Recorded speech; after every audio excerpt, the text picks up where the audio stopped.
Uncle আমি বিয়ে করব, আপনাদের বাড়ি কোনো ছেলে আছে? এতদিন জানতাম ছেলেরা বিয়ের জন্য হন্য হয়ে মেয়ে খোঁজে। হ্যাঁ তো মেয়েরা কি আজকাল পিছিয়ে আছে নাকি? सही बात है, नहीं पीछे भैया। সাথে দৌড়িয়ে পারবে?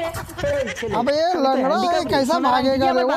নাকি আর যদি আমি জিতে যাই? তাহলে আজ থেকে শাড়ি পরে সংসারে সব কাজ ছেলেরাই করবে। अरे আমিও बाप रे challenge बाप, করছি, ऐसा যদি मत আমরা बोलो হেরে যাই, यार। তাহলে আমি তোমার ওই ল্যাংড়া বাবাকেই বিয়ে করব। अरे তার মানে बाप আমি স্বামীহারা হব? তুমি জিতলে এরা বাপ বেটা মিলে সংসারের কাজ করবে আর আমি একটু শান্তি পাবো। আচ্ছা ঠিক আছে, চলো দেখি। বাবা যদি হেরে যায় তাহলে আমি কিন্তু তোমাকেই বিয়ে করব। अरे बाप रे बाप, বলো, ফিরে আসছো কেন? তুমি হেরে গেলে ওই মেয়েটা আমার স্বামীকে বিয়ে করে নেবে। जाओ क्या हो गया? এই ছুটবো।